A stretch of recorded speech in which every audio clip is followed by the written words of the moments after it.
Hey guys, thanks for joining us today. My name is Jason Postel, and I'm my business partner Tyler Lekis on here today. We're the co-founders of MHCI Group, which is a real estate investment firm that specializes in manufactured housing communities. Currently, we own and operate just under 600 units here in the Southeast. And Tyler thought since most real estate investors talk about all their successes and how great of an asset class there are, they never talk about the challenges that come with it.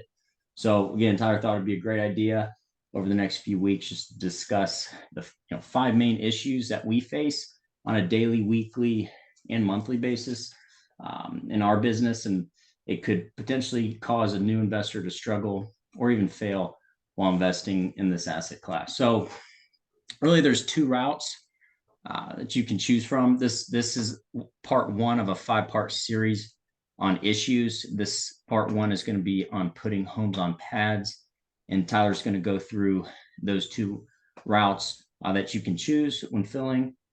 Tyler, you want to jump in here and go over those two? Yeah, thanks, Jason. I appreciate you introducing us here, and yeah, we're this issue I call it an issue. It's really it's called we like to call this a labor of love. This manufactured housing game that we're playing, um, and really this issue is about you'll see probably on a lot of listings out there. There's a huge upside in filling vacant lots. You'll probably see that from brokers out there and saying, all you got to do is just put, 10 homes on pads. You'll get this property from, a 6 cap to a 9 cap. You'll probably see that from a lot of brokers out there and a lot of different listings you see online. Well, there's a lot of different challenges with bringing homes and actually putting them on a vacant pad, right? It's costly, it's time consuming. There's a lot of nuance with putting the home in the right spot on the pad. To maximize kind of occupancy in your property, et cetera, et cetera. I mean, I could talk about this all day. It's definitely something that we've run into as far as a challenge with our own properties. So there's kind of two different ways you can go about doing this. You can buy used homes, right, and bring them in and put them on pads, or you can buy new homes. And you can use something called a chattel financing program, like the 21st Mortgage Cash Program. That's what we use. Again, we'll get into that over the next coming weeks. We'll get into chattel financing programs, and again, their own issues with those kind of programs, as there's different challenges with those. So I'll dive into kind of the used home program, or I should say used program. It's not even a program. I'll get into the kind of buying used homes and putting them on pads. So the pro with this is that if you buy a used home, it's significantly cheaper than buying a used home, or it's significantly cheaper than buying a new home. So the used home, though, is going to have all your own cash into it, right? So if you buy we'll just say you buy a used home for $5,000 for all you guys and gals, Z's and days that want to run math here. If you buy a used home for $5,000, the freight to bring that used home in is going to cost you $2,500. The block level and anchor of that house is probably going to cost you $2,500 as well. And then the skirting steps, utility hookups, and HVAC is going to cost you around $10,000. And then the rehab of that house is going to cost somewhere between $15,000 and $20,000. That's kind of the numbers that we run. So if you've got $35,000 into a house and you're filling 10 vacant pads, that's going to cost you $300,000 to $350,000 of your own money that you're putting back into that property just to get those homes there. And that could be literally the down payment on another large scale property, 50 spaces, 60 spaces that you could get into. So you could affect the internal rate of return, the cash on cash return, and if you're syndicating, that you could affect the investor's return, et cetera, of a deal that you're just trying to put 10 homes on. So again, you have all that money tied up into those houses, and you really got to think about that when you say, "Oh, I can get this from a 6 cap to a 9 cap." You got $300,000 or $350,000 more into that property than what you originally anticipated. It's a significant sum. And so that's kind of the challenges there, because you may have to go out and raise not only the equity for the down payment, but also the equity for these houses, and then maybe the equity for the improvements, paving the roads, new signage, cleaning up trash in a property, evicting tenants, et cetera, all those other nuances. So you really got to think about that as a new investor that's coming into this. And if you had an infill opportunity, you really got to buy the thing right, because it's very costly and it could take you years or even decades to climb out of that hole if you don't calculate that capital, the capital cost and the effect of that on the property itself. So the second way here is you can go and you can use a chattel financing program. And what they do is they cover 100% of the cost of the house and the skirting steps, utility hookups, and HVAC. Sounds like a great option.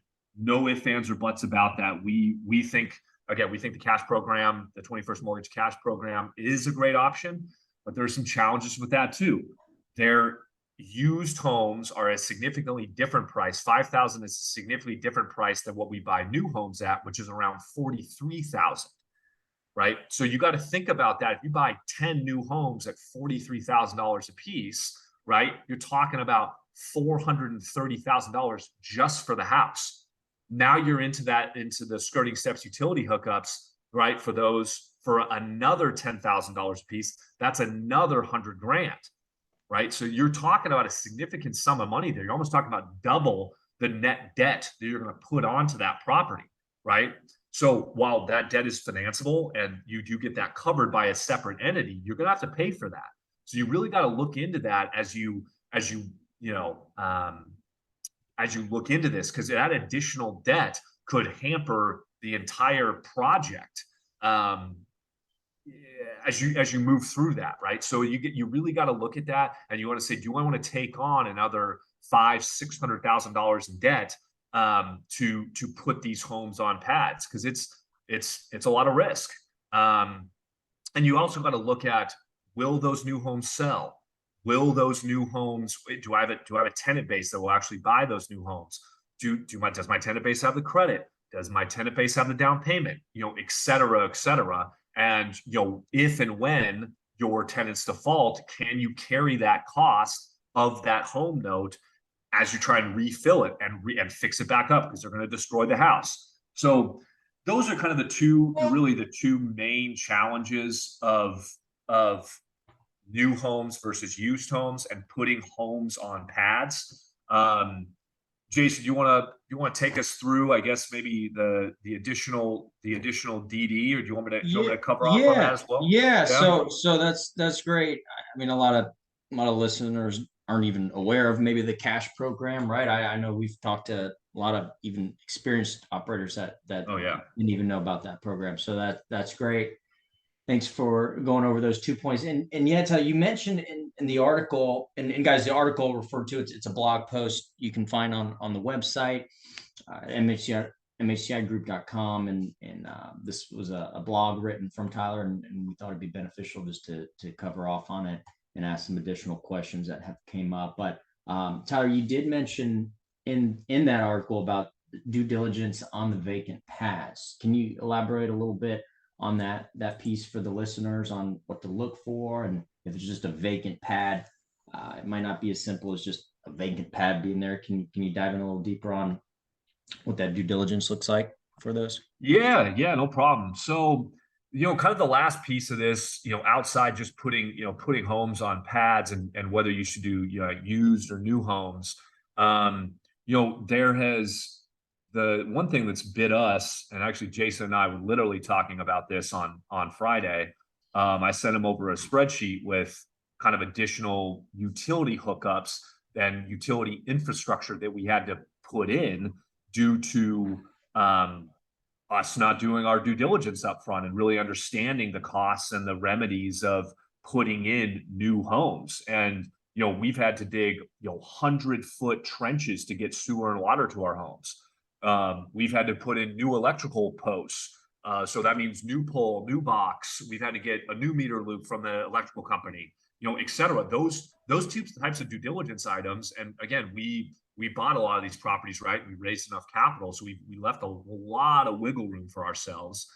So we're able to inhale these costs. But for an investor that's going out and trying to buy a property today, you may not have all that wiggle room. So you really got to look at the pad. You got to say to yourself, what are the HUD requirements for this pad? So do I need concrete here? Is it just dirt? Do I need gravel? Et cetera. What do I actually need for the base of the home when I bring in a home? Okay.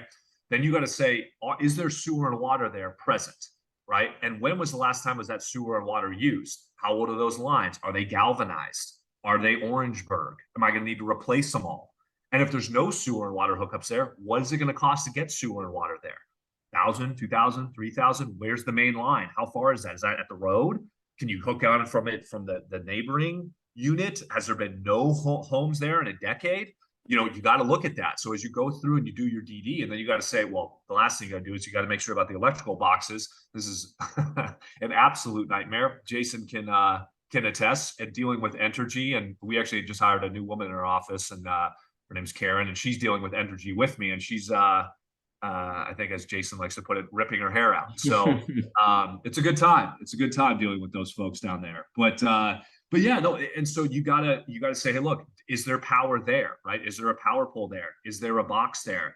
Most of the new homes out there, and even used homes, kind of above that 1995 marker, are going to take a 200 amp box. So if you have a 100 amp box, you're going to need to upgrade that. That's a couple $1,000. Just giving you a heads up. So you got to look at, is there water there? Is there sewer there? Is there electrical there? If they're not, how much is that going to cost to run all those utilities in there? And then what are the HUD requirements? Because like in Illinois now, you got to pour a whole brand new concrete pad where that an 80-foot home's going. I mean, again, concrete's not cheap these days. We got inflation. It's an inflationary environment. Material costs are significantly more expensive. So again, my recommendations to anybody that's getting into this and saying, hey, all we got to put on is 10 homes, easy, no problem.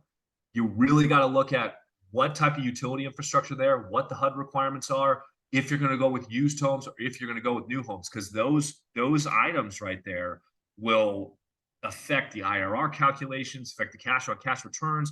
You may not even have enough cash to do all these things, because they are expensive as hell, and they may work out in the long run. Question is, do you have the time to wait with your capital that's either sitting in your bank account or sitting in your investor's bank account to wait? So, those are kind of the three main points of this article. And Jason, I'll let you finish it off here. Awesome. Yeah, no, appreciate it, Tyler. It's like the old saying, you don't know what you don't know. And so yeah, we we don't, we say that all the time. And we don't want to put this stuff out there to detour anybody that's wanting to get involved or invest. But for everybody that is listening and saying to themselves, God, I don't even want to deal with these kind of headaches. Our solution for that is, our fund right now that we're raising for, accepts accredited investors. So what's great about that is it does allow the passive investor that is interested to see behind the scenes, but not have to deal with the day-to-day operations, right? And all these headaches, but then also know about them, learn about it. And then, one day you might do your own deals. But, what we found is having a passive investment, with us taking on the day-to-day and the due diligence and everything that Tyler just covered is a huge value. So, just give you guys a little sneak peek right now. We do have deal closing even next month. It's 122 spaces and under contract at 2.1, and it comes out about just over 17,000 a pad, which is well below replacement costs. And our pro forma numbers on that is just over 5 million to exit in the next 5 years. So we'd love to take those management headaches off your plate and send you guys some mailbox money. If you guys are interested or want to learn more, happy to book a call. And it will be with Tyler or myself. It won't be someone on our team or talk to somebody. It will be speaking with Tyler or myself. So if you're interested, just hop on a call, schedule a call. You can download our company overview and investor presentation at www.mhcigroup.com. Look forward to connecting you guys, and be on the lookout for Tyler's next article. It's going to be part 2 of the 5-part series on issues. Appreciate you guys listening. Look forward to having you guys on the next